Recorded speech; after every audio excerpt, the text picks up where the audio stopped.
Please tell us who can homeschool, Wendy. I think the question, it's quite broad. Everybody can homeschool, but not everybody should homeschool. Sometimes parents feel ill-equipped and they can pass that on to their children and just end up having this destabilized space. And maybe it's not the best for them, but everybody can. It is open to everybody. It doesn't culturally, racially, income, belief systems, nothing stops a parent from the option of homeschooling. Oh, nice. Guys, hi, welcome to another episode. Today I have Wendy and we'll be talking about practical tips when it comes to homeschooling. She'll be answering most of the commonly asked questions. And right now I'm going to allow her to introduce herself and then we have icebreaker questions. Okay. So Wendy, can you please just briefly introduce yourself to everyone? Sure. So I'm a homeschool mom, or we like to call ourselves veteran moms. And we started homeschooling. Our eldest daughter is now 29 and has never seen the inside of a school. And we have 4 children and a foster daughter. And we pretty much have homeschooled all their lives. So back in 1997 was when she started her first homeschool year. And then it just became a lifestyle. So that is what I gave over the last 30 odd years of my life to. Homeschooling our 4 children. Like I said, our oldest is 29. Then we have 27-year-old son, 25-year-old daughter, 22-year-old son who is busy with his last year of engineering. And then we have a foster daughter who's turning 20 who has just entered into UNISA for her first year. Besides for that, I've been married to my husband and my pillar of support for 35 years now. Wow, and, Wendy. No. It's like there's nothing making this up. That's a badge. No way. No, that's definitely a badge. And and then obviously in that time, having to use, because back then it was different, right? I knew 5 other people in the whole of the Western Cape that were homeschooling, and all of our curriculum came from the States. And eventually it just got to the point where I was tired of snow and baseball and grizzly bears. I really wanted to think of, sunny skies and bright lace and rugby. And then I teamed up with a friend and we wrote Footprints on our land. And that's really our background in homeschooling and our passion for it. But besides that, I love hiking with my dogs and I love veggie gardening and all things organic. And, but for purposes of today, that's really who I am. Oh, wow. Yeah. Oh, that's a mouthful. that's a mouthful. And the numbers, Wendy, when I look at you, I wouldn't say that you have a 29-year-old. That's amazing. And you're saying your 29-year-old was homeschooled from like grade 1. Yeah. So she never went to school or play school or anything like that. And she's now working for a company in Dubai remotely, and she has got a passion for language and uses language so beautifully. And I put that down to all the storybooks that we read. And so she hosts podcasts and she edits them for places like Microsoft and all that sort of thing. So she loves what she does, and she's good at what she does. And then our son works at Sunrise Production. They're busy with the new David film, The Young David, and he's in animation. Also passionate about what he does. And it's nothing like people when your kids are growing up and homeschooling's new and everybody's like, really, you're going to homeschool them? Aren't you going to do them damage? Are they going to get a matric? Yes. Be successful. And here this young man is, and you see on certain films, you see his name coming up in the credits, and you kind of think, well, all those people that said he wasn't going to make it, take a look, there's his name. It's so cool, Oh, wow. the I'm hindsight. sure as a mother, you're like, just a little breath. Because Yeah, I I can try imagine. not to do that too much. It's like- Yeah. yeah, Because a but lot of it is their hard work, I don't want to take the yeah, credit for that. Yeah. Hmm. nice. Okay, Yeah. Just I have a yeah. few icebreaker questions before we Oh, dig deeper into yeah. this into your journey basically, because today is Mm. about you. I'm a homeschool mom. I have 6 kids. Yes. We just started homeschooling compared to you. Yeah. I would just start because my twins are 9, so they're relatively small. So I am Yeah. hoping to learn a lot from you, and I believe that people will be watching this. They'll also learn a lot from you, and I'm looking forward to this conversation. So I have Mm. 3 icebreaker questions, so you can choose only one. Okay, summer or winter? Oh, wow. Let's go for summer. Summer. Okay. Swim or run? Swim. Definitely swim. Swim. Okay. In summer, you swim. It makes sense. Yeah, I do Okay. actually. Okay. Would you rather have a clean house or no laundry? Clean house. No, I'm a bit of a sucker for a clean house. Yeah. I can think Okay, about you that like one you like your first. space clean. And if Yeah, no, laundry, you I can put do. in the baskets and hide it away, and Hide then the it house away. is clean. Exactly. But yeah, it's always a mission balancing that laundry, Yeah, clean house, yeah, no, especially it when you is. have like the kids. Little ones, yeah. Wendy, that was a beautiful introduction. I want you to walk us through your motherhood journey. Mm, Like you said, you've been married for like 35 years. You said 35 years yeah, old. yeah, yeah. You're older than me.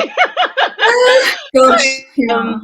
can you just take us through your motherhood journey? And also, Mm, if I may ask, when you started homeschooling with your kids here in South Africa, yeah, yeah, yeah. We were so here. I knew there was homeschooling back then. Can you just walk us Mm, through your motherhood journey, when it started? Why did you decide to mm, homeschool? And just walk us through that part. sure. Yeah, so there's the public version, and then there's the more intimate version. So I think that Both. Okay. parents will appreciate the honesty about it. When our children are little. In fact, when I first had our child, it was such an overwhelming thing because you grow up and you look at your own parents and you think, oh gosh, oh, I wouldn't do it quite like that, mom. If you look back on your Yes, your own yes, yes, upbringing, yes, and then all yes. of a sudden, all the things that you thought this is the way it's going to be, it doesn't work. You don't. The child doesn't come out holding a guidebook saying this is my Yes, manual for yes, operation. yes, yes, And yes, yes. I was completely overwhelmed by this first child that had been given to me, and I was very fortunate to have an older woman in my life who, even though she wasn't a believer, she was a dedicated, incredible mother and wife, and she came alongside me, and we walked a journey for a couple of years, and then Mm, she started booking her child into a play school, and then it was 5 days a week, and then it was the little one was only 3, and there was panic about what school are they going to get this child mm, into. And I mm, looked at my little bundle and I thought to myself, but I don't really want to be separate from her for 8 mm, hours a day. And why, if I'm at home, and that was, a blessing that I was at home, why would I want to send her off? And that mm, became my thinking. So homeschooling was not spoken about. In fact, prior to 1994, there was no law governing it. And, some people say it was illegal. And I, in a baby's Bible class at church, I just mentioned yes, that I'm really struggling with the idea of sending my child mm, off for all these hours in a day. And then when they come home, they're tired and they're grumpy. And how am I going mm, to impart the things of the Lord to them? And mm, an older mom came and pulled me aside and she said, let's meet for tea. And she was illegally homeschooling her son. And Mm. and connected me then with a couple of homeschoolers in the Western Cape. Like I said, there were 5 of us homeschooling at that time. It had become legal by 1994, although it was quite murky. And then we added number 2, number 3, number 4 into our lives, and it just moved on from that. We didn't know that in the mix we would have autism and ADHD and all that sort of thing. And I just, I'm so grateful that we did homeschool, because I really believe that schooling back in those days, it's different now. There is much more awareness of neurodiversity and that sort of thing. But back in the day, Yes. I think that the kids would have been chewed up and spat out by the Mm. system, and we were Mm. just able to give them that environment without knowing that there were these sort of labels. And Mm. that became our journey, just living life together and enjoying whatever we could find to learn about. And yes, we did the maths, we did the reading, Yes. we did Yes. those things, but always following a Charlotte Mason approach, which I suppose we Okay. talked Yes. about just now. I don't want to go down Yes. that, it's quite a big rabbit Yes. trail. Yes. But Wendy, when you were doing that, I think maybe you were fortunate that you met someone Mm, who, I'll say, mentored you or gave yeah. you that advice. But when you were doing that, you and your husband, were you not Mm. scared? This is your first Um, child. You're about to ruin their life, maybe. So you're not yeah. sure what's going to turn out. So were you not scared doing it? So I've always been quite gung ho with life. If something grabs me in my gut, I will just go for it, and I will trust the process. My husband is much more cautious in his approach to things. He's the data gatherer, and he will assess things and look at every angle and that sort of thing. Yes. So the ultimate decision was left with him. And then, but we, besides for, the grandparents, it was so new, so scary. I can imagine. I Yeah, can imagine. yeah, it was. And then you were thinking, oh, can I even go out during the day when kids are not meant to be at school? And so there were those sort of bits of anxiety in the beginning. But at the time, he has passed on now, a man called Leonard van Oostrom. He was the head of the Pestalozzi Trust, which we can chat about later on. But I think Shirley may have spoken about that more in the legal chat that you had with Yes, her. yes, Um, yes, yes. he said to a group of moms at that stage, we were living up in Johannesburg, and he came to show what was now in the government curriculum, etc., etc. And obviously, you look at that and you start to get all panicked. And Yeah. he said, you know what, moms, you must remember that your blessing, your job is to educate your children in their best Mm. interests. And Yes. don't get so caught up in the legal tangling and what's happening here and what's happening there, because that breeds fear. And you Mm. can't really operate in a place of fear. So I kind of just, like I said, I trusted the system. I had, besides for a human mentor, we had some incredible books back in those days, few, but ones written by Karen Andriola, Sadie Clarkson, and they became the mentors. Okay. Like what I'm saying to you today and to other young moms, it's okay. It Yes. does work out. You're not going to ruin your children. They would say Mm. to us in literary form. So yeah, there were those little niggles, but you Yeah, get over yeah, them. Yeah, yeah. yeah, yeah. And also knowing your reasons why you're doing it. You're not doing it as a parent. You're definitely not doing it to ruin your child. No, In fact, you are doing it for the opposite, that you correct. wanna give them the best opportunity for everything. So even in you choosing to homeschool or not homeschool, you are trying to do what you feel is best as a parent. 100%. Yeah. And with homeschooling, I'm talking for myself, but I'm also talking for other homeschool moms, especially new moms, when you're still getting started, you're still new into this thing.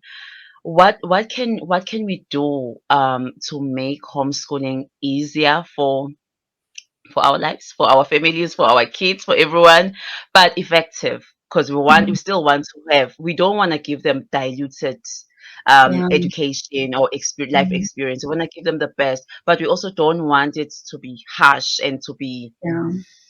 unnecessarily stressful for anyone involved, whether it's a parent or for a child. What can Mm. parents do to make it easier but still effective? Yeah. It's a challenge because what happens is that we've gone through 12 years of schooling, and when we Mm, hear homeschooling, we put that lens on, mm. and we look at what we should be doing in the home as something comparable to what we should be doing, what was done at school. Yes, And yes. because you've got, inner struggles and insecurities, moms tend to grab what is most familiar to them because they think Mm, that's going to be their safety net. So the only mm. point of reference that you've got is your schooling. And Yes. so you grab what looks like that. You grab the textbooks, you Mm, grab the tests, you grab the mm. assessments, but with it, you're grabbing a system. And that system is not designed for the mom and 2, 3, 4, 5, 6 children. It's Yeah. designed for age segregated large classes, as well as somebody who has got 6 years of teacher training experience behind them. So that's where I see most new homeschooling moms shoot themselves in the foot, is they grab Mm, what is most familiar to them. And then you end up with two situations. Either um, that becomes their path for a season, and then yeah. they burn out and the kids burn out and Mm, everybody's miserable, and then they start to ask the questions, well, what is homeschooling as versus yeah. homeschooling, right? Yes, yes. And then they start to go on to, well, we call it eclectic. People call it a whole lot of different things, but a tailor-made education, a multi-level home education style. Other Yeah, parents yeah. get to that frustration point or that point of pain. They say homeschooling doesn't work, and they put the kids back Yes. into school. But their starting Mm, points ends up being the same. And I mm. think the way that we can make it easiest is a simple saying is that if it looks like school, run in the opposite direction. Okay. So don't bring Which the might school feel like into your opposites, home. you know? You know what you're saying? I remember myself when I pulled out my twins, they were in grade one.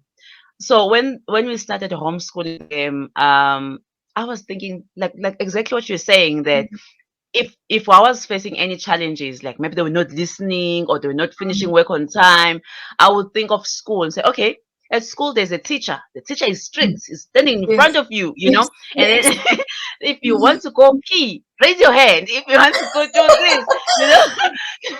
So I was thinking, okay, I have to maybe introduce some of those things that are done at Disciplines. school at home, to a Mm. point that I've said this a number of times on my channel, that I would make them raise their hands, to ask, because I thought maybe I'm the one making the environment Mm. more relaxed, and then now I'm messing things up Mm. because it's not Mm. looking like school.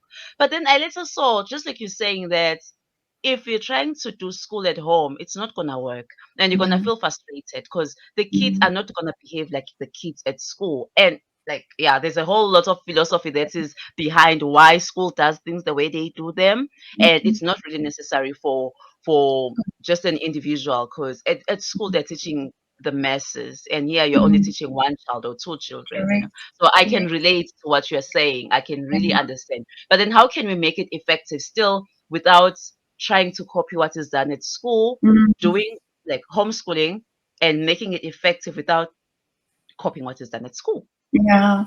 So you are busy with the process. And, so sometimes when we say things like what we've just spoken about, parents think, oh, then I just got to throw in everything and just go with whatever the feel is in the Yes, home. No. yes, yes. Um, back in our day, there was the unschooling movement started to come in, and, that was sort of promoted by John Holt. And a lot of homeschoolers grab that idea. So Mm. if we look at homeschooling as a spectrum, on the one Yes. side of the spectrum, you've got unschooling where anything goes. You follow the Yes. children's interests. They will learn because that's innate in them, this desire to learn. On the other side of the homeschooling spectrum, you've got the school at home, which we've also just mentioned. And I find that for moms' peace of mind and Yes. for children to flourish and grow, finding the balance in the middle of the spectrum is the best place. Mm. And what that tends to look like, we call eclectic, where the maths, the things that your children will need, whether they become an engineer or whether they become a hairdresser, they will always need maths, reading, and writing. You're not going to get away from that, no matter what you do. Graphic designer, podcast host, homeschool curriculum provider, it doesn't matter. You need maths, reading, and writing, obviously on different levels. Mm. If you're an electrical engineer, you're certainly going to need a whole lot more maths and physics than somebody Yes. who's going to go into a literature career. So maths, reading, and writing need to be done every single day, unless there's an outing, unless there's illness. We say every single day, but layer for Yes. layer. You just keep on Yes. pulling through that stuff, because that is what your children need, so that they can push into their own interests and figure out their lives for them and determine their career paths. But all the other subjects, which can be art, music, Yes. geography, different sciences, literature, poetry, language, whatever it is that you want to throw into that other side, those Mm. can be dipped into together. Generally we don't only have one children in a homeschooling Yes. home. We Mhm. do have more. So you Yes. can dip into all of those things with all of your children. So each child has their own level, maths, reading, and writing. You're not going Mm. to get away from it. It is busy. But the Yeah. rest of the subjects, pull your kids together, do unit studies, read great literature, go on fantastic outings, teach them to work in the home. That's one of the biggest things. In fact, let's talk about that just now. But Okay. so all of that, all of their days, and everything that you're experiencing in a mom is a teachable moment for them. Make sure that Mm. you read to them. Let the little ones sit in front of you and play with Play-Doh or Lego or color in, Mm. but read aloud. And that stuff trickles down. I think that I gave my youngest child maybe 3 reading lessons. And he was reading. Why? Because he'd sat in that environment the whole time. And there's this trickle down effect that comes from them just listening and picking it up. The brain is this organic thing that just Yes. loves to learn. So for me, that's the best way to find the easiest way to homeschool is maths, reading, and writing, layer for layer, every day that you can, and all the other subjects pulled together, so that the children can bounce ideas off each other and talk about it and play about it. That's Mm. really Mm. the Mm. simplest way. Mm. So they're just making it learning come alive. Yeah. Okay. Before we move on to the next question, Wendy, I just want to remind people that I'm with Wendy today, and what you are sharing is your personal experience. You are not Yes. here as an expert. You are not here to advise anyone. We are just talking as homeschool parents or as Yes. parents, as human Yes. beings. So we're sharing. So whatever that you are sharing, it's your own experience Mm, and how you live, what you have seen, what you have witnessed. And so mm. as we continue with this talk, when you say people should do this, it's based on your experience. We're not giving Correct. any legal Correct. advice. We're not giving any, I don't know, whatever professional advice, whatever it is. And if people have questions, if anyone has a question, they are welcome to leave their questions in the comment section. Sure. Wendy will, I believe, Wendy, you will answer all the Yes, you questions. will. I'll make sure that all the questions are answered. So if Mm, people have questions, they can leave them in the comment section. And then they can also look in the description box. I'll put Wendy's contact details. So if people want perfect. to connect with you, Wendy, we're going to talk about that later. Then they will get all the Mm, information in there. And like I said, you're sharing your own experience. We mm, all are given a gift by God to express our thoughts and our feelings and correct. our opinions. So I just request that when people are writing their comments, that they must be mindful of that. They must be Mm, mindful of the other person who will be receiving that comment or mm, that question. mm, So the way we mm. phrase it, we must be mindful of Yeah. other people. So Sure. Wendy, just feel free to share your journey. It's your journey. Nothing's gonna Yeah. change, even if I say, "But why did you do that?" You've done it. So yeah, Yeah. I will now move on to the next question, where I would like you, Wendy, to based on everything you just said right now, um, can you speak to someone who's trying to decide on what to teach a child? How can a parent decide on what to teach a child? Like you just said, you mentioned the core subjects and all the other things, but then Mm, how do I decide when do I introduce these things and all of that? mm, mm. Yeah, I think a lot of that is mom's intuition. But what our biggest hurdle in that space is actually overcoming ourselves, right? Always. Mm. Yeah. Because we kind of, if you, especially if you've got family or friends whose children are going to school. Yes. So, kids are now, well, depending on whether the bill comes in, starting school at 6 years of age. Currently, it's in the year that they turn 7. So your child might get to 7 years of age, and you thinking, all right, well, so and so's child's in school, so that's now the time to start. Yes. And within 2-3 months, you're seeing that your child is wilting. They're not Mm. emotionally ready. Whereas another child might be 4, 5, generally down the pecking order. They Mm. might be 4 or 5, but mom, Yeah. I want a workbook. Mom, I want to learn. Mom, I want to read. And Mm. that's your cue Mm. to start to introduce the thing. So I don't think it's a hard and fast rule. And our nature is to look for hard and fast rules, right? So my Mm. child is now this age, and now they should be doing this. So let me give you a little illustration from our own life. Our second child, he was very ill as a baby. He had 5 operations from 8 months to 13 months. And they said that he Mm. would never speak. And it was a miracle of God and prayer that he was actually healed and has a beautiful voice. And Wow. um, it was but that 5 month period where all his little energies were going into getting better and healing and that sort of thing, it delayed his learning. And Yes. Yeah. it presented in what they call apraxia, dyspraxia, and dyslexia. So Hmm. we didn't know that at the time. So we Yeah. started to introduce the reading when he was like starting to make an indication that he would like to read. And very soon we realized the stuff is not sticking, and that we put the reading on hold. Mm. And then at 9 years of age, he said he really wants to read like his siblings.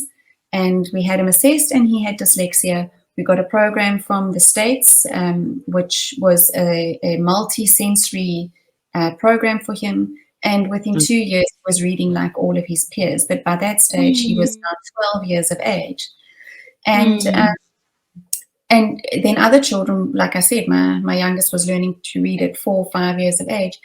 So what might be right for one child isn't necessarily right for the other. And that is one of the blessings of homeschooling, is that we can be flexible. So let's Mm. learn to listen to the cues of our children, to set aside those sort of judgments that we make based on what other people are doing. Susie Q down the road, her children play 5 instruments and can speak 3 languages. Well, that wasn't my experience. And Yeah. Yeah. Yeah. great, if that's their family and that's the way they're doing it. Let's celebrate with them, but let's Yeah. not make it the standard for our own home. Let's look at our Mm. children as these unique, beautiful individuals and help them to find their groove in the right time, and Mm. start. Just try something. If there's Yeah. loads of resistance, we'll pull back on it and try it again down the line. But keep Yeah. the environment, if I can just add, keep your environment rich. Continue to read aloud to the child who's struggling Mm. to learn to read. The children who aren't interested in music, play that music in your home. Kids who are a Wow. little bit tactile defensive with art and craft and that sort of thing, Yeah. have it available. Mm. And just create that environment that they can dip into things and figure it out for themselves, and then you can Mm. come in with other support structures thereafter. Wow, Wendy, you just painted it so beautifully. I won't lie. You painted it so beautifully and answering all the questions I was thinking as you were talking, Oh, great. especially when it comes to like music or arts Mm, and crafts, like you're making mm, an exact example that if you see that they're not interested, like you're just saying, maybe pause for that mm. period and try and make the environment conducive for Yeah, learning. I think that yeah, is that is beautiful. And I believe that means as parents, you can't say then I've mastered it. It's a never. continuous thing. This season, maybe this child is interested in this or is not interested in this. Then you need Yeah. to change things. And yeah, I love that. I love what you Mm. just said. So when you just mentioned also that there was a time where one of your children was not feeling well, Mm. as a big family myself, I know that Yeah. when one child is not well, the parents are not well mentally Mm. because you're Mm. focused and you're thinking your prayers, everything is like Yeah. focused on that situation that you are dealing with. And if you have other children, their lives is also somehow Impact. disturbed or affected by the Mm. situation. And this is live. It is This is life. live, It you is. know. It is. A child can go out to play and come back hurt. Now you need to go to Mm. the hospital, and the other Yeah. children's life is now affected. And Mm. sometimes, as homeschoolers, we want to take away that element of life. We Mm. don't want to allow those things. These things are disturbing. They are Yeah. disturbing our lives, and now we want to push them away. And you feel frustrated Mm. that now you see we were supposed to do lesson number 5. Yes. No, we didn't do it. Yeah. So we're feeling so frustrated, Mm. and it's the small things that are actually Mm. complicating our lives because we're at home. We need to Yeah. clean. We need to feed the kids. We Yeah. need to do laundry, like we mentioned, Mm. laundry or clean house Yeah. earlier on. Yeah. We need we need to take care of ourselves. If you're Mm. working, you need to work. You mentioned that you also write curriculum, so you Mm. also need to focus on that.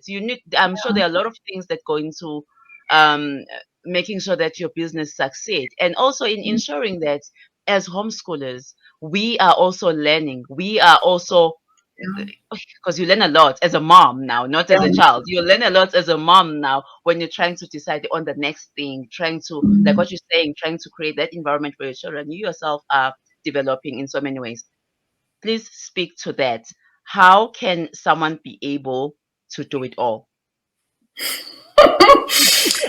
Oh gosh, well, here's the easy answer. You can't. You really can't. Something will Thank give. you. Something eventually gives. Nobody puts on, the supermom outfit and all of a Yes. sudden, it doesn't happen. Yes. I think if we go through the things that do come up against us as moms, one of the things is that sometimes the difficulty in life must become the homeschool lesson.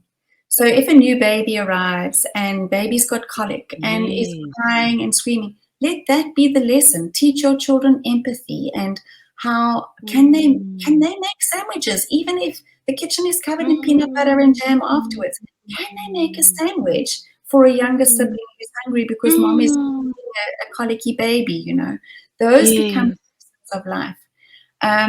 And that so where the difficult times are, what can we do as a family to pull through together? Put the books in a box and forget about them until you're through the because the Mm. children are learning all the time, and probably the things that our society needs much more, which is love and kindness and empathy towards one another. That's what we need more than high academics. Not saying that they are not Yes. important, but we Yes. tend to become the society that's all the time focusing on the A's and how many B's did they get and how many. What about when Mm. the child leaves home? Are they kind? Are they empathetic? Can they serve Mm. others well? Use those situations for that. In terms of all the other stuff, in Yes. some seasons you might be able to financially afford household help. Take the help. You're not going to get a Mm. naughty badge. You're not going to get a badge because you cleaned your house every single day while you Yeah. homeschooled. Nobody is going to say, well done. Uh, so if you can afford domestic help, get it. You're creating job employment and giving your Mm. children another opportunity to learn. If you can't, Mm. training your children from little. That I think was one of our we did lots of things, made lots of mistakes. Please don't think Yeah. that we parents. We were not. We've made lots of Yeah. mistakes. But one of the things that I know we got right was teaching our children to do chores, to cook with us, to work in the garden, to care for their animals. We were super, super diligent with that. So that now, Mm. like, and I say it now with hindsight, is that we must remember we are launching adults. At the time when you're stuck in 5 nappies and all these Yeah. plates need to be washed, you don't think about it like that. But now Yes. that our children have moved, well, 3 of them have started to live independently, to know that they Mm. can shop, that they can budget, that they can cook a proper meal, that they can clean their house and they aren't living in a tip, it actually brings you a lot of peace as a parent. So teach our Yes. children from young, take the time. Your little Mm. toddler can carry its own nappy to the bin and chuck it in the bin. If a child can manage a paintbrush, they can manage to sweep the floor. They can be taught these. Bring them alongside you. And I know it probably takes double the time when you are Mm. training. You know that you can actually just put them all to bed or put them in front of the TV and clean your house quickly. But you will, in the long run, you will be, not giving them benefit and yourself. So that if Yes. it's difficult, if you've got to, my husband was a mountain biker, and I cannot tell you the amount of times I had to take him into hospital for stitches. I could leave the sort of older kids and say, when I get back, please won't you make sure X, Y, and Z is done, that there's a meal on the They table, were and I would responsible. they were Mm. responsible to do it. So Mm. Mm. instead of coming home to chaos and now everybody's hungry and everybody's grumpy, they were able to, because they were taught from young. So use your little minions that you've got, teach Mm. them, train them, so that in their time, in their season, that they will take that on. Remember, you're not going to be able to do it all. Do what you Mm. can every day. And whatever Mm. doesn't happen today, just push it off to tomorrow. Really, Mm. there are so many tomorrows. We don't need to panic. I think Elizabeth Elliot said, life is not an emergency. And us with, Wow. moms with young kids, we tend to treat life as an emergency. Let's not do that. Let's Yeah. just breathe, and take Yeah. it And day. wow, that's I like what you just said now. And in us trying to do it all, we get burnout, because we are human beings, and Yeah, it might even affect the relationships we have with our husbands, yes, amazing. people around us, children, because we feel like it's their fault that we are overworked. Mm, Like, mm, you're doing mm. nothing. I'm doing everything by myself. But why are you doing it? Why are you doing everything by yourself? Yes, So exactly. yeah, I like Yeah, that. I'm also a big fan of teaching children to be responsible, from early age. Because really. why not? Because in the long Mm, run, you are helping them. I correct. will tell my kids that, if you're taught how to wash dishes at the early age, later on when someone say you must wash dishes, you feel like, oh, it's like it's a burden. It's Mm, hard. But if you're mm. used to it, you would So, enjoy it. And there are a lot of benefits. There are a lot of mm, benefits for just doing that absolutely. for them as well, in their Yeah, development as well. So we are yeah. helping them and helping Correct. ourselves as parents as well. And Yeah. now, Wendy, can you just, after you saying all of that, can you just paint an ideal homeschool schedule? I know there is no And, such, there is no ideal schedule, yeah, because my life is not the same as yours, and correct. so many things that affect the schedule. But can you just Mm, paint for someone who really wants, you just want to start with something. I just want to mm, start with something. Let me try mm, this. And then you see mm. this is not working. Maybe I need to change certain Correct. aspects of that schedule. Yeah. So just paint this for us, please. So on an ideal day, and every now Yeah. and again you do get that sweet spot, Mm, and it's delightful. So and you do get into a flow. So particularly in the young years, yes, you're quite right. Lots and lots of curveballs. But the way that I found it to be best is to block off time, because there are so many things that pull at us, email and Instagram, and then a phone call, and then, somebody's delivering something at the gate. Let's rather yeah. block off a time, particularly if you're a working mom, and say from sort of 7 o'clock in the morning till lunchtime. That is for my kids. just put the blinkers on. Do not go into email. Don't open Instagram. Don't check Facebook, because then what happens is that even if you're present with your children, your brain is somewhere else. And then you end up with this frustration inside you, thinking about, oh, I should be there, but my brain, you have this tussle. So block off the time first is the bit of information, the best idea that I can give you. And then in that time, depending on the ages of your children, I liked to do all of our, we would eat together, we would clean up together, and then we would sit down and do our discipline subjects. So that would be maths, reading, and writing. Get them done, get them over when the kids are early in the morning and they're bright and they're fresh. And what I would do is I would start with the oldest child, and I would go and quickly teach them their lesson, and then leave them to do their page of sums, for instance. Then I would go to the next child, and I would do the same with them. Then the third child. If your youngest is very little, make sure that they've got something mathematical to play with. Can they play with counting cubes? Can they build a puzzle? Have those sorts of things, and just check that they're happy. And then when the oldest child is finished, I used to always encourage them to go and spend a little bit of time with the little one. Read a book, make something on Play-Doh, take them for a ride on the scooter while I would finish off with the middle two. So you would do everybody's maths together like that. Remember, what we also tend to do is try and do too much in a day. We really, in primary school years, the children do not need more than 20 minutes of maths reading, 20 minutes of maths, 20 minutes of reading, 20 minutes of writing a day. We kind of want And to that is so hard to believe, because most of us has the school background that no ways. But then you must remember is that what your children are doing for an hour in a classroom is very different to what they are doing one-on-one with you. They did a study where they took how much time a child would get on an average day in a class of 30. And you know that it was about 2 minutes of individual attention from the teacher per day. Wow. Because in that hour that they've got for that subject, they will get about 2 minutes of individual attention. You giving your children 20 minutes of individual attention, it just doesn't compare. So don't try and do too much. 20 minutes for each of them.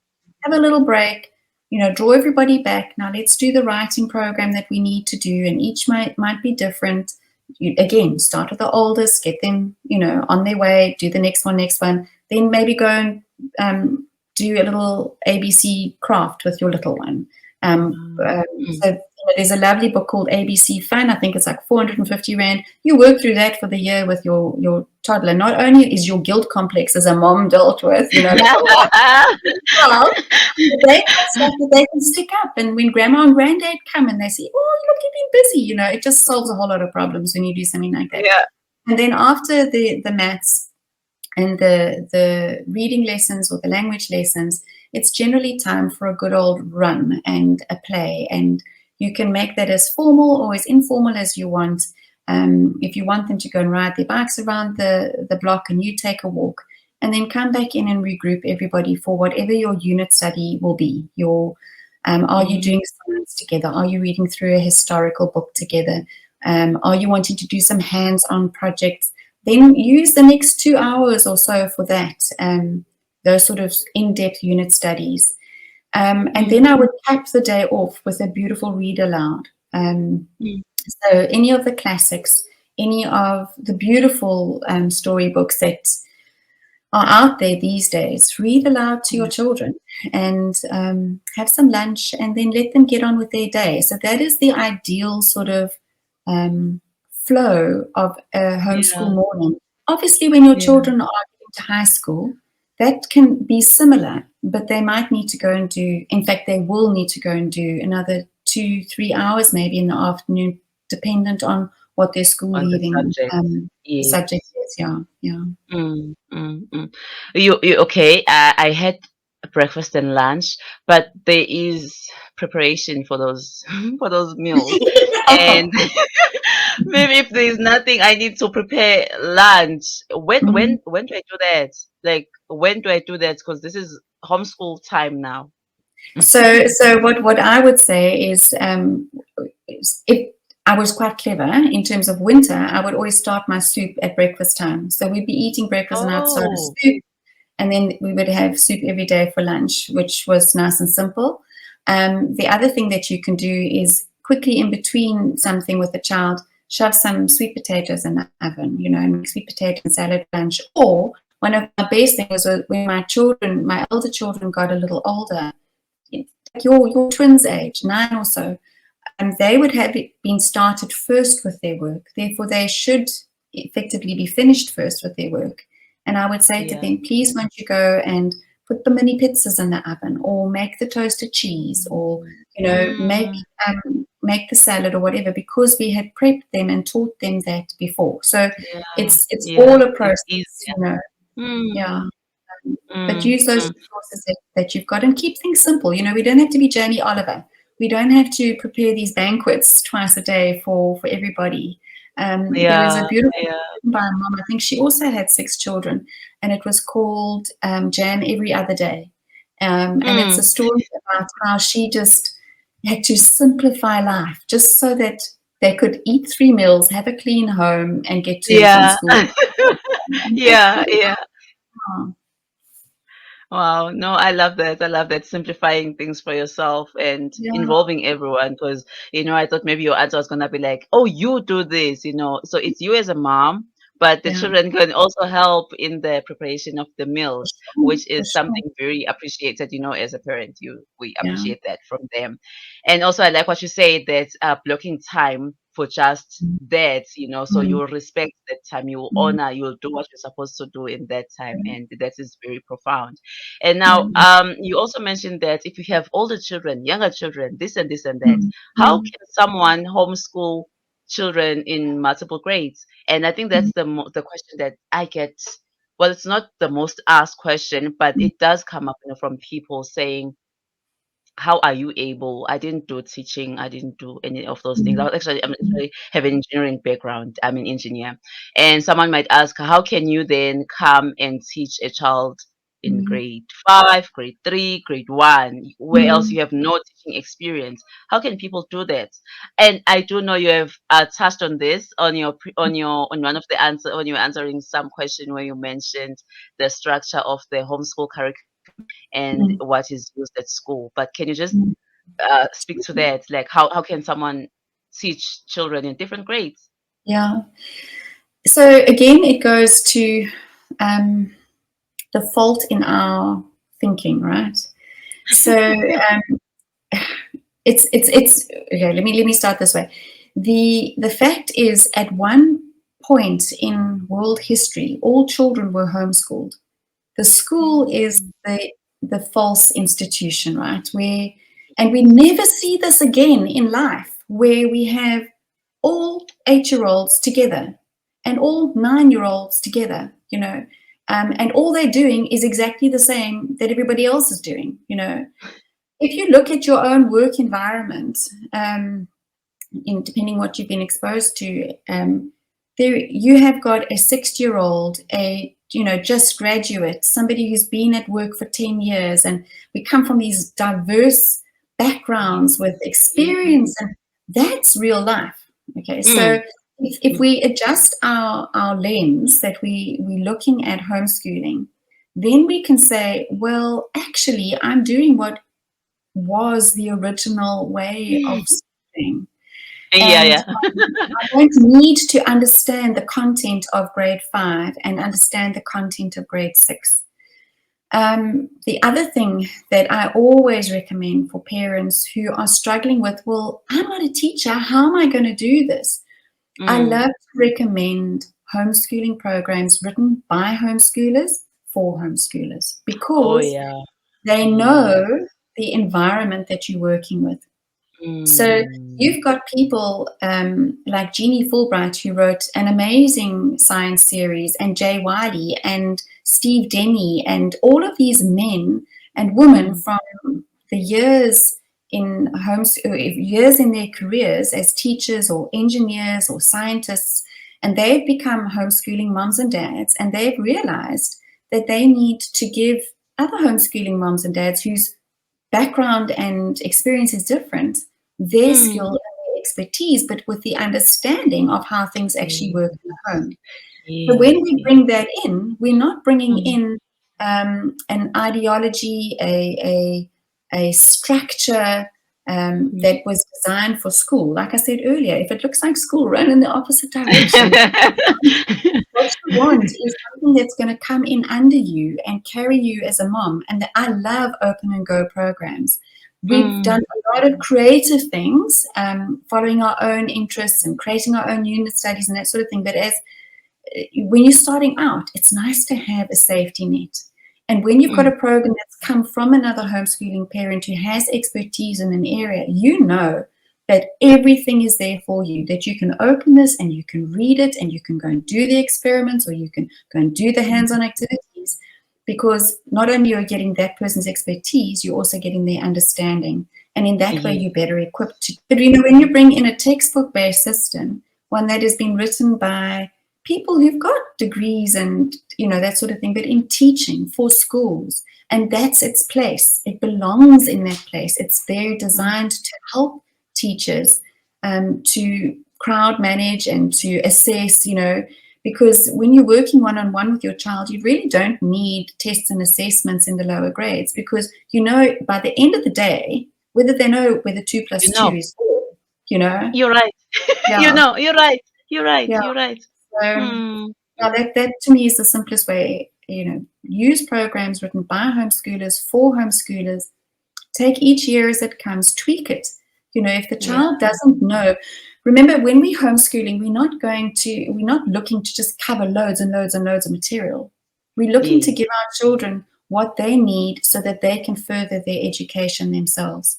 So that by the time you get to those early teen years, you can literally be hands off. They will say, I really want to XYZ. I want to learn more about physics. Well, then you go and find that and you give it to them. They've learned how to read, write, and do maths. They can now follow that journey. And another one, I really want to understand, I don't know, charcoal drawing, or I want to do an in-depth course in poetry. You can just give them those things so that they can get on with their life and figure out where they're going with their schooling and their tertiary and their career. Mm, yeah. Yeah. Yeah. Yeah. And what could be the disadvantages of doing that, especially like when the children are still young, of being the only teacher for all the subjects? I know Mm. of advantages, but what are some of the disadvantages that you can think of? And in us looking at the disadvantages, we can also see a solution, because then we'll know Mm. how to Mm. overcome that. Yeah. So, look, I definitely was my children's only teacher up until the time they hit their sort of 16. Mm. My limit was I'm terrible at maths. Like, I hear that you're an engineer, and I'm thinking, go, girl. I'm just like so bad at maths. Back in our school days, you were allowed to drop maths in your standard 7, so your grade 9. Yes, And yes. I dropped that thing like a hot coal so fast. And then I took up the other subjects that I loved and have carried me through my career. So Mm. by the time my children were needing to look at geometry and algebra and calculus and physics, I couldn't do that any longer. So we got in tutors for those subjects for our children from 16. But up until that Okay. time, my focus was on creating a wonderful buffet for them. Mm. In Yes, I didn't want to pass on my inadequacy with maths, so we used a really great maths program. Yeah. I wanted to pass on my love for language to them, my love for the country, for geography, for the sciences, and for art, for music. So I just offered them this beautiful buffet that we could dip into at different times and enjoy. Mm. Mm. Mm. I don't regret a moment of that. Just completely immersing myself in motherhood and in homeschooling, etc. However, for some parents, particularly, if you're working, perhaps you need Yes. to get somebody to come in and pick up one or two things. Perhaps you've got a grandma who is an expert and is an artist. Let her come in and teach Mm. the art class. Um, our one child, our third child, who is very creative, she wanted to do fondant icing courses. So we would bring in people or send her to people to learn those things, and bread making and sewing classes and, bits and pieces like that. But at the core, it was about me in primary school. And now with adult children who are moving on with their own lives, I'm left with a beautiful bag of memories and not a single regret. Sure, there were mistakes that I made and I regret those, but just in terms of the memories that we created as a family, I would do it over 100 times again. But definitely in the high school, if you finding yourself feeling inadequate in an area, like me in my maths, bring in the resources that you can find so that you can continue to move along happily in your homeschooling journey. Oh, nice, nice. Earlier on, you mentioned, Wendy, that I call it family styled subjects. Like I think when you're talking about the schedule, that they can do Mm-hmm. their individual subjects, and then Yeah. you can teach them as a group. And I am just wondering if the older children benefit from that as much as the younger children, because most of the time, the things that you'll be doing, they'll be a bit advanced for the Yeah. younger children. And Yeah. how do we ensure that the older children are also benefiting from the history lesson that we're doing Mm. with my 9-year old and my 1-year old? Yeah. So, some of the stuff will go over your younger children's head, but you'll be Yes. surprised at how much they do retain.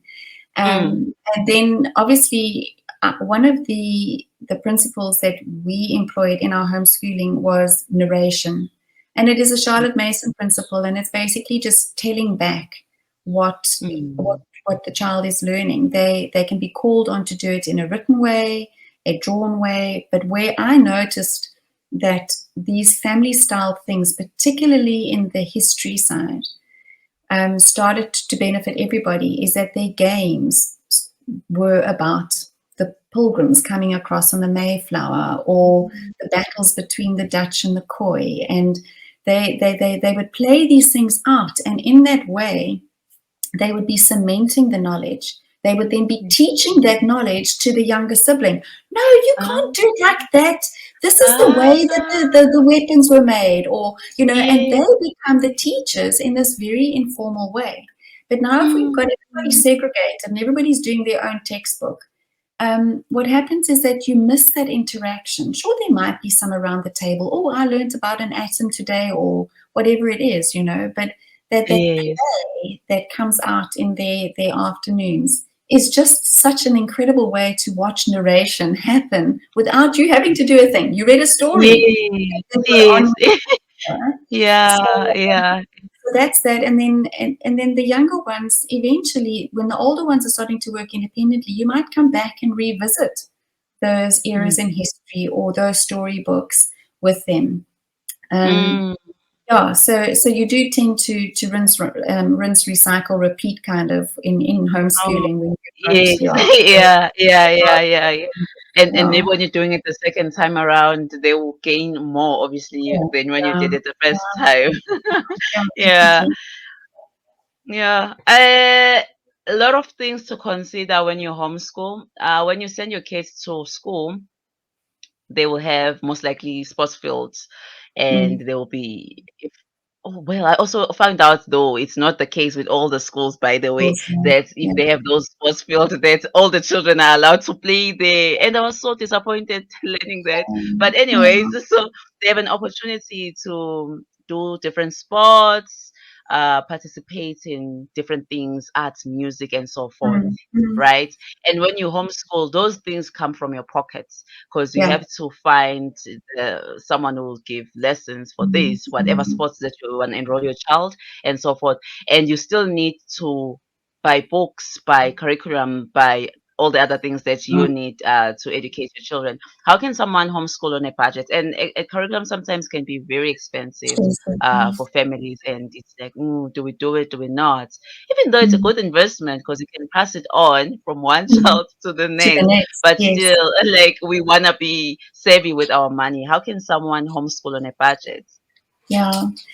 So you've got a few things that you can use. I always suggest that you get a good maths and reading program. That should just be at the top of your list. And if that's all that you can afford for a year, you have got the internet, you've got the libraries, and you've got people. People are an incredible resource for our children. Like I mentioned, grandmas and granddads. Everybody Yeah. has got something that they can give. One of the things that we did early on is with the 5 families that were homeschooling is that we had a once a week co-op. Okay. And we would take all of our kids to one of the moms' homes, and she would do whatever her skill was. So whether it Mm. was somebody who was really crafty or really musical or Wow. loved to Mm. bake, or the Mm. one mom was also, she was a chemical engineer like you, and she used to do science activities with the kids. And the other Mm. moms had an option. Either we would go and take a morning out and enjoy a cup of coffee together, and the next time the other 3 would go, or whatever, or we use that time to quickly go and do all our errands without our children, or maybe with just the baby in tow. That was Yeah. wonderful because there was this Mm. cross-pollination that happened, and Oh, our children who are so used to the way we, carry the authority in the home as the mom, it was so good for them to mm. learn somebody else's authority in Yeah. that. Yeah. So Yeah. that's one of the ways that you can, if your budget is super super tight, to Yeah. do that. And then the other thing that you can do is make sure that the a large portion of your homeschooling is non-consumable items. Use literature to teach. Not Mm. just from the budget perspective, but when we're reading aloud to our children, they have done so many studies as to what happens in the child's brain. Mm. It cannot be replaced by screens or audio books, or there is some dynamic that happens when we read the language out loud to our children. Yeah. So Mm. storybooks and using them from the libraries are great.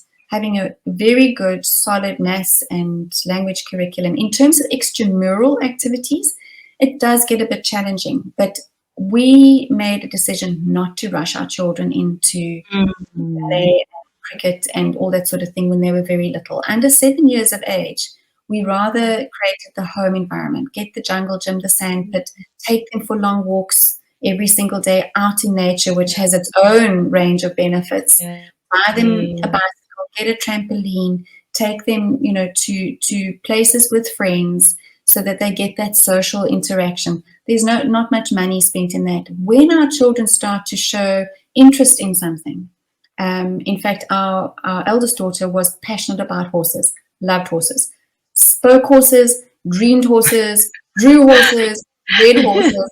It was just horses all the time. Um, Her first time she got onto a horse was when she was 12 years of age. And that was Mm. financial for us. Horse riding is just incredibly expensive. But by Yeah. the time she got onto a horse, she had probably read every single up on every single breed. Knew in theory how she should sit, how she should, hold the Mm. rein, what a trot is, what a gallop, what a canter is, what a fetlock is on a horse. And I mean, Wow. in her thinking, she could probably be the farrier for that horse and the dentist and the physiotherapist and a show jumper. She had this knowledge. So at that point, we I knew, never okay, looked at it like that. I yeah, honestly never looked at it like that. That even if you can't afford that activity right there, you yeah, can read about it, learn about it, have the knowledge about it, so that by the time you have money to expose maybe your children to that thing, they will yeah, benefit more. Because even absolutely. in the lessons with whomever the expert is, they will benefit more from them because they already have the good foundation, and that person Yes. can pick it up that they understand what they're talking Mm, about.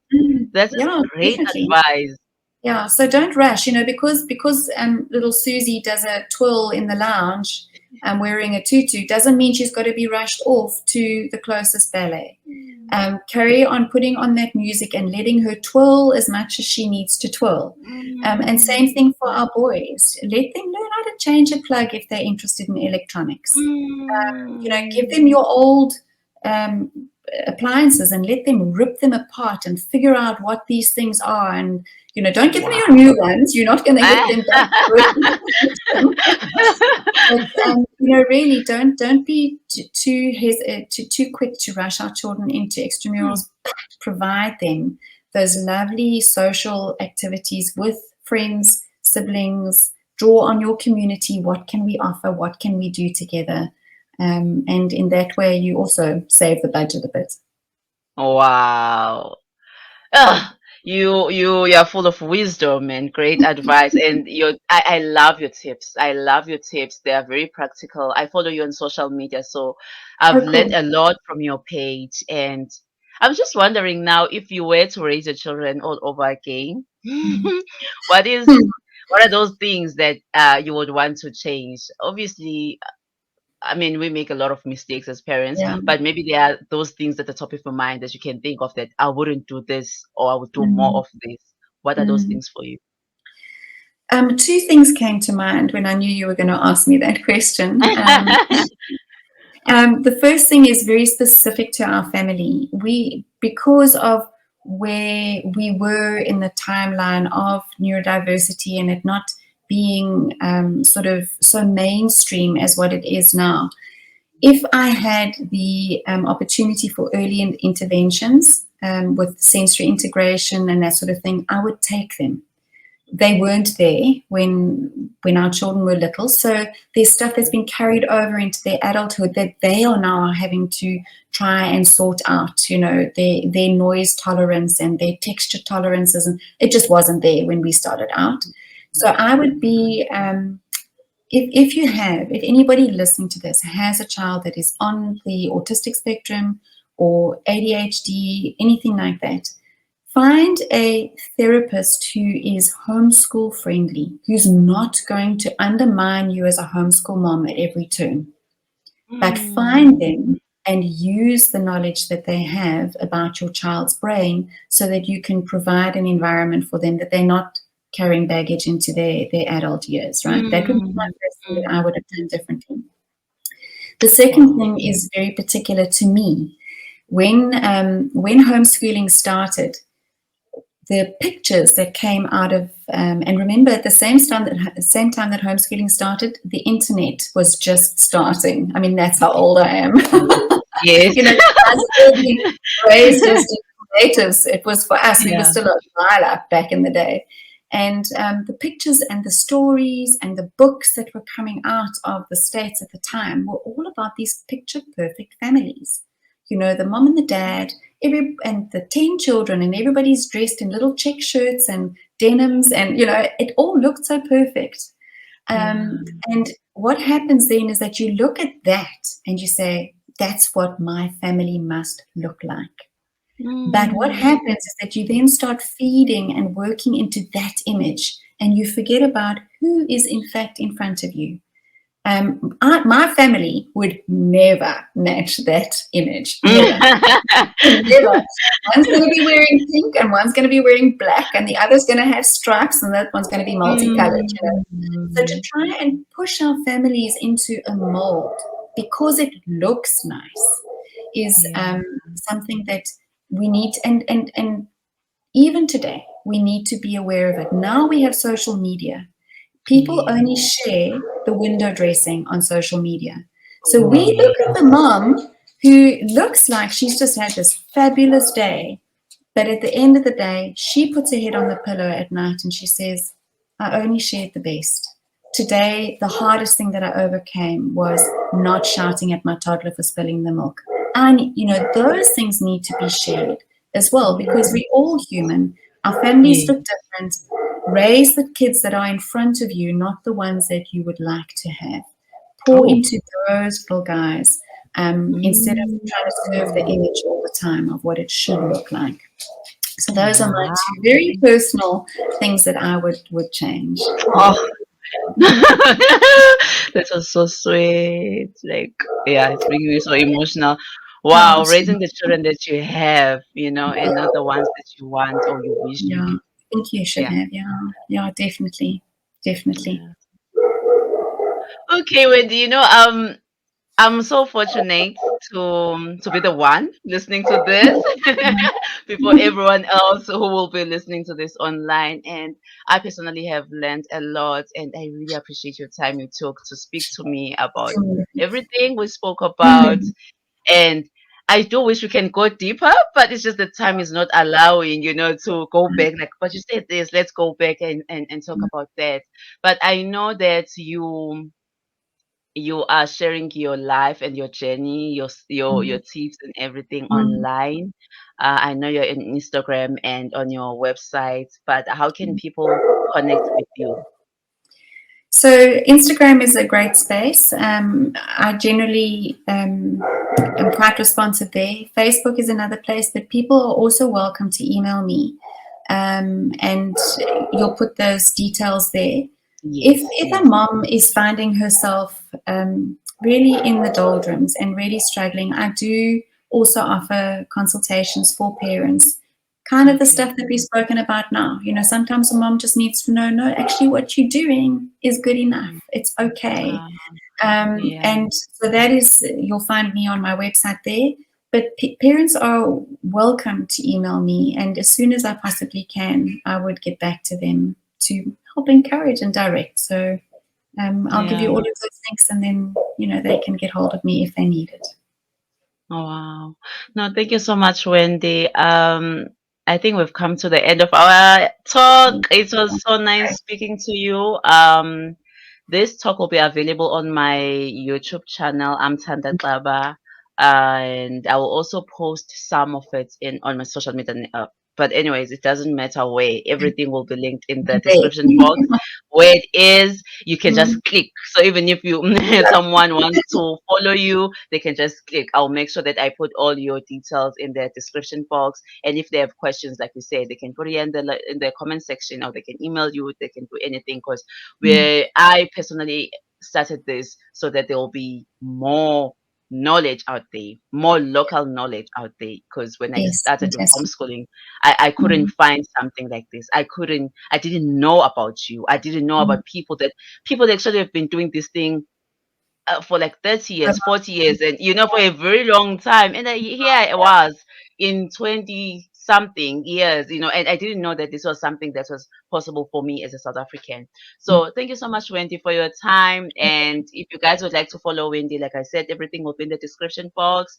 And I will see you guys on the next one. And if there are certain things that you mentioned, Wendy, about the legal side of homeschooling. I do have another interview that I did, and I will leave the links to all the interviews Yeah. that I have on this series. So if people want to learn more about that, if it's legal to homeschool in South Africa and how to do that, or if they can take their children back to school, if that is possible, all that information will be in the description box. But for now, it's a wrap. Thank you so much, Wendy. Thank you so much.